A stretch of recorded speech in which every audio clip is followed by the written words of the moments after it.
Assalamualaikum warahmatullahi wabarakatuh. Perkenalkan, nama saya Muhammad Fikri Ariksya Rahman dengan NIM 202410102097 dari kelas pemrograman antarmuka aplikasi kelas B. Di sini saya akan mempresentasikan atau mendemonstrasikan cara untuk mengimplementasikan JWT atau JSON Web Token.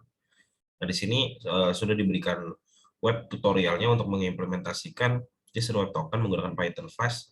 Nah, di sini sudah terdapat codingannya, contoh codingannya. Lalu sebelum kita berlanjut untuk mengimplementasikannya, kita bisa terlebih dahulu untuk menginstal library yang diperlukan.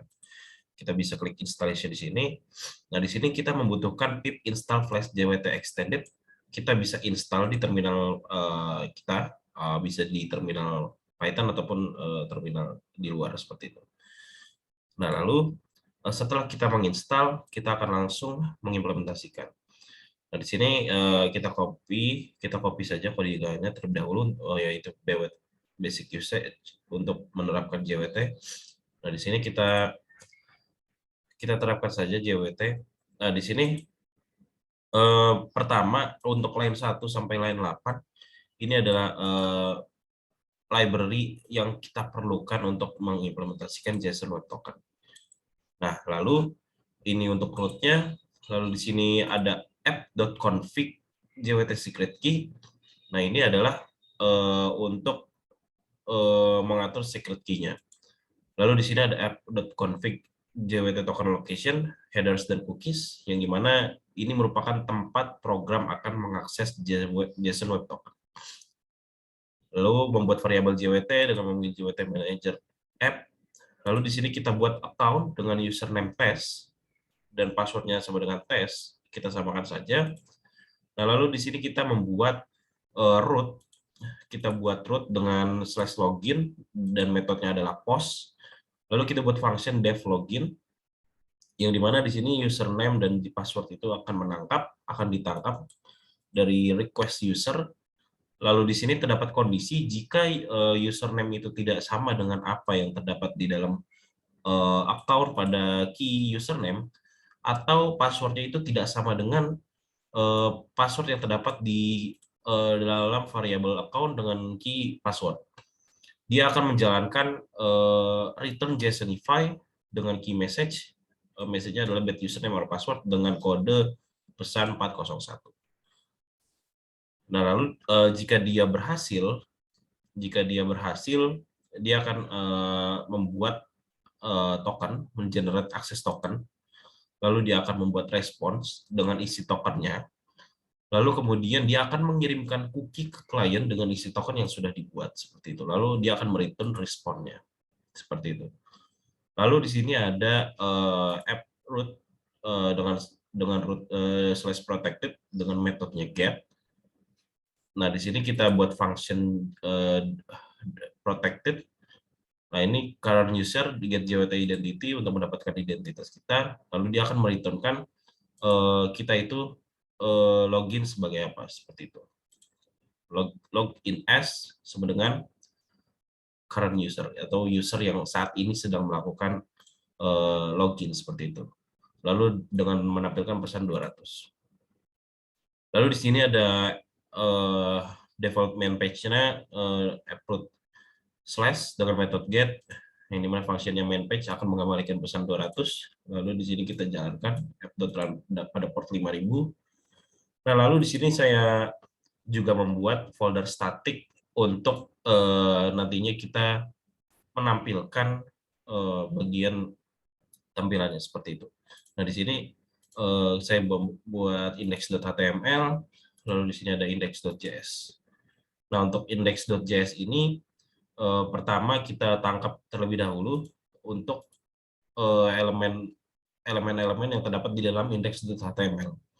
Nah, di sini saya get element, document.get element by ID dari form message, protected, dan message.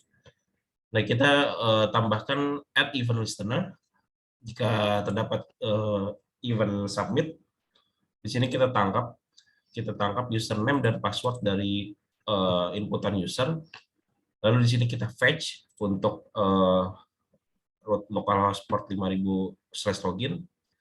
Lalu di sini kita menggunakan metode post. Lalu credentials-nya include, yang dimana kita dapat menggunakan key saat melakukan post. Lalu headers-nya application.json tentunya.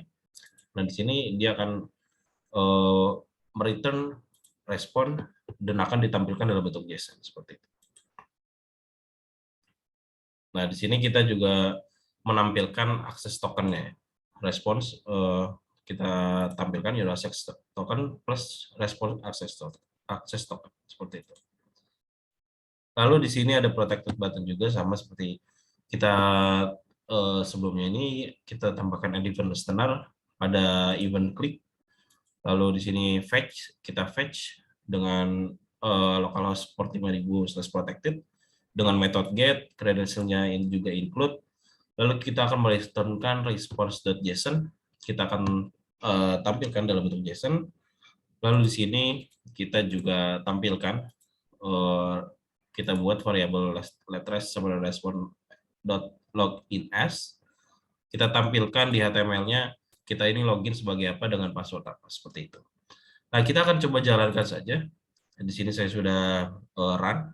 Kita akan akses ini, akses, kita copy, lalu di sini kita ketikkan localhost port 5000/static /index.html. Kita akses HTML karena ini merupakan tampilan awal.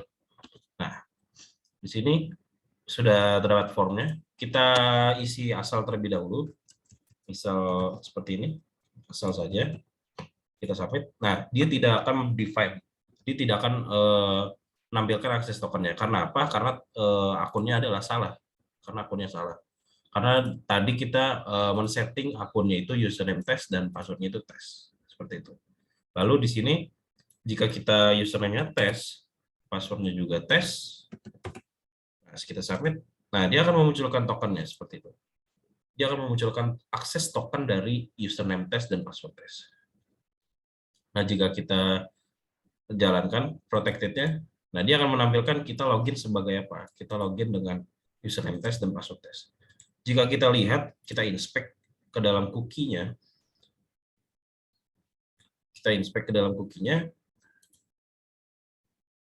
application, lalu kita cookies. Nah, di sini dapat terlihat ya. Nih, di sini cookie-nya tersimpan, akses tokennya tersimpan pada cookie seperti itu. Baik, sekian presentasi dari saya. Kurangnya mohon maaf. Wassalamualaikum warahmatullahi wabarakatuh.